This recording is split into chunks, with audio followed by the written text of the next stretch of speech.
Well, some showers and thunderstorms greeting us out the door this Wednesday morning, and again dropping some buckets of rain here in some of our northern counties, especially back up toward Macon. Some of this starting to scoot into Monroe, and we're going to watch some of our western counties too into the hours to come.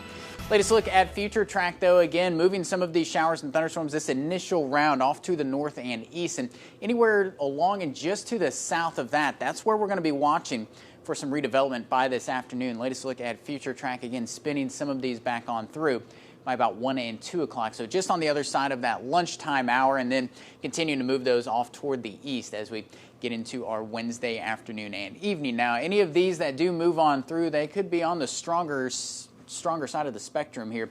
Looking at future storm strength, again, that's just a way to kind of peel back some of that radar and just see where we could be looking at some of those stronger updrafts, again, stronger storms tied to those here as we head into this afternoon. A lot of it wants to favor some of our eastern counties east of Highway 63, but we'll have to see how this morning shakes out to know exactly how far north or south that we're going to be looking at that threat. Looking at these severe problems that we could be tracking later on today, the primary one's going to be damaging straight line winds. That looks to be what we can just about bet on with any of these storms that develop later on this afternoon and evening. That large hail threat's certainly going to be there. That tornadic threat, though, isn't zero, so it's something that we're going to be having to pay close attention to, any of those that maybe want to try to get up and rotate into this afternoon. Again, east of Highway 63 looks to be the favorite area, but stay with us here on that as we get into our Wednesday afternoon. Temperature-wise, though, again, it's going to depend on who gets set up underneath some of these rain chances.